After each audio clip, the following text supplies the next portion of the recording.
measurement delay. So, lot of times what happens is that these compositions xb and xd are not unmeasured, but you do not measure it every minute. What you might do is every 15 minutes you might take the sample. That sample will be sent for a lab analysis, say FTIR or GC analysis. The result of that GC analysis will come 10 minutes later. Okay. So, what happens is that, let us say we are having time, okay, we have 0, 1, 2, 3, 4, 5, 6,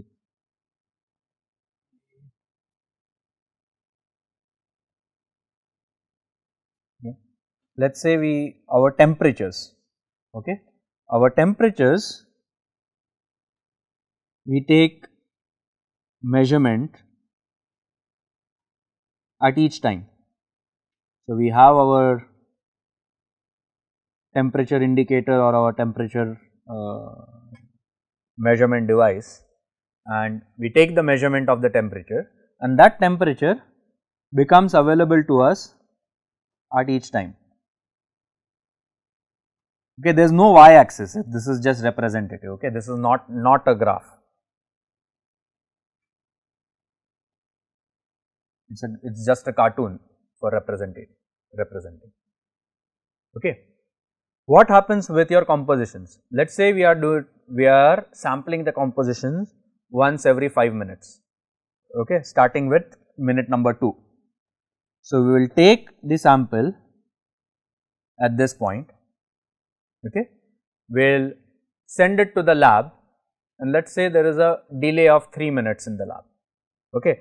So, the sample is taken, it is sent to the lab, but it does not arrive at this point, but it arrives at this point. Next, we will sample at 7 minutes,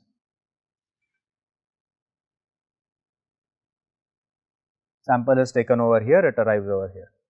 Next, we will sample at 12 minutes, sample is taken over here and arrives over here, okay, that is what happens. So, if you look at the temperature measurements, you are getting temperature measurements at each time, okay, but you are taking the concentration measurements periodically,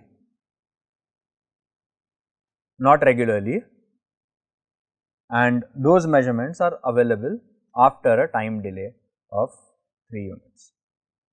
Okay. There are multiple ways on how to handle the measurement delays. The typical way of handling the measurement delays are through augmentation.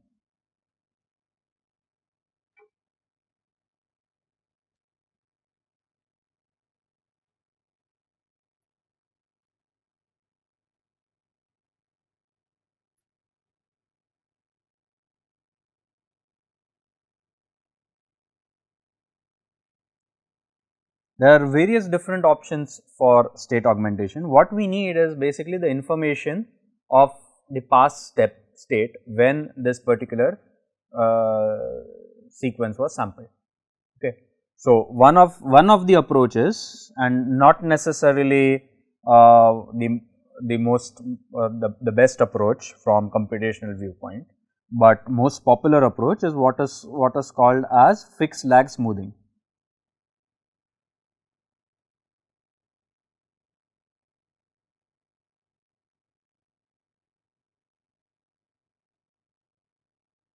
Okay.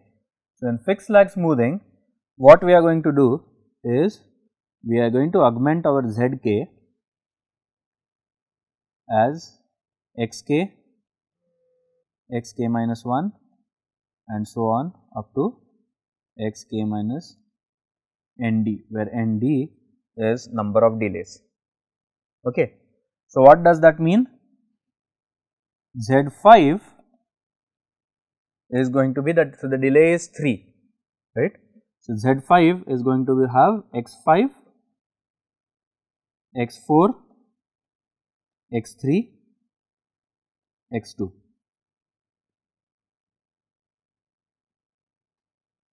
Okay. So, our concentration was sampled at time 2, right. So, y concentration 5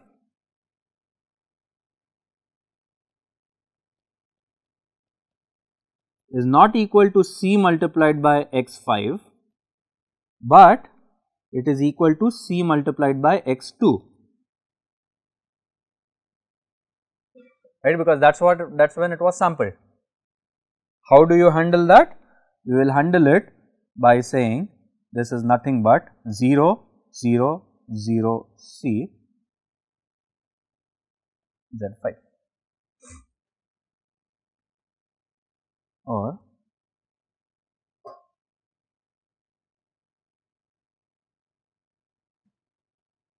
so Ks is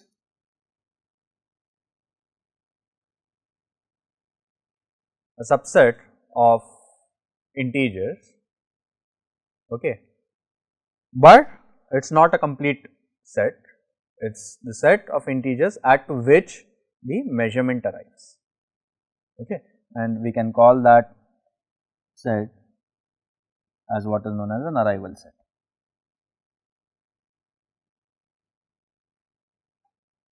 Okay.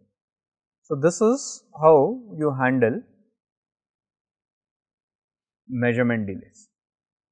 Arrival is all this purple circles when the measurement arrives. Okay. So, question is,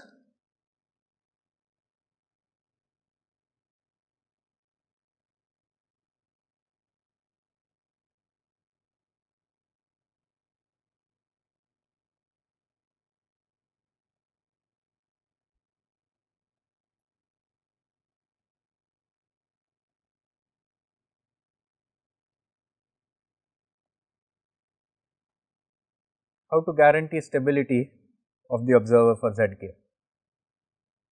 The interesting result is that if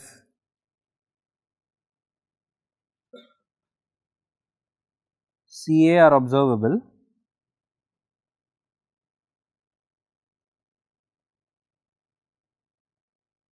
then the augmented system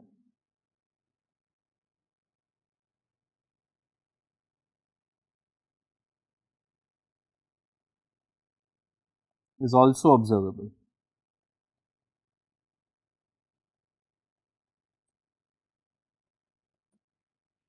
Okay. And that is an excellent result for us.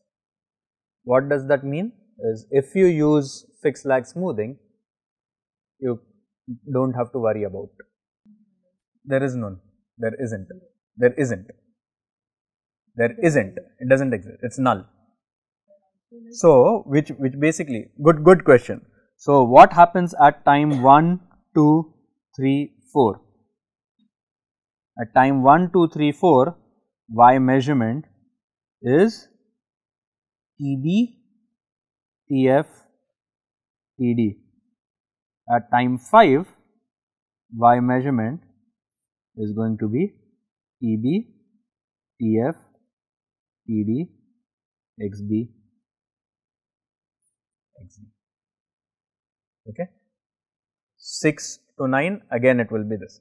So, which means at time 1 to 4, okay, y m is going to be, let us call this as C1 multiplied by x. At time 5, this is sorry C1, yeah, C1 multiplied by x. At time 5, if there were no delays,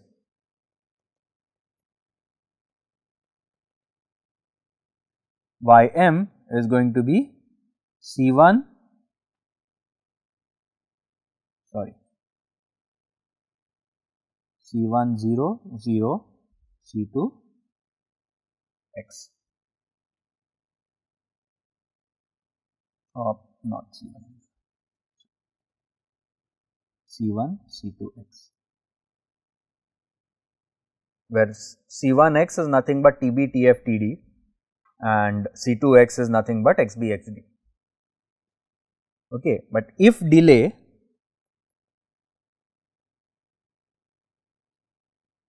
then Ym is going to be equal to C1 0 0 0 x, and over here Ym is going to be C1 0 0 0 0 0 0 C2 z. So, the thing that you will realize is this is variable size Kalman filter.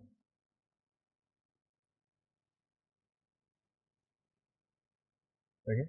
So, this Kalman filter will not reach k infinity, okay. It will reach a periodic set of k infinity, okay. That means, let us say it stabilizes in 100 steps, right.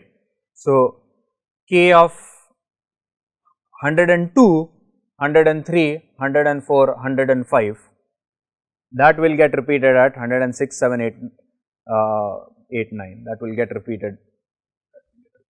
That is how 102, 3, 4, 5, 6, 7, 8, 9, 10, 11, 12, 13, 14, 15, 16, 17, 18, 19, 20, 21. That is how it will keep getting repeated.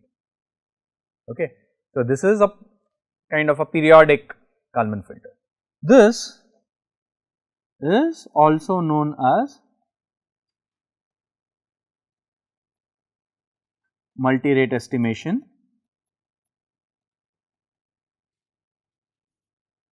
or multi-rate MPC. If it is just estimation and multi-rate estimation, if it is estimation plus MPC, then it is called multi-rate MPC. Okay. Now, in chemical engineering systems, people have been talking about multi-rate for 40, 50 years. Okay.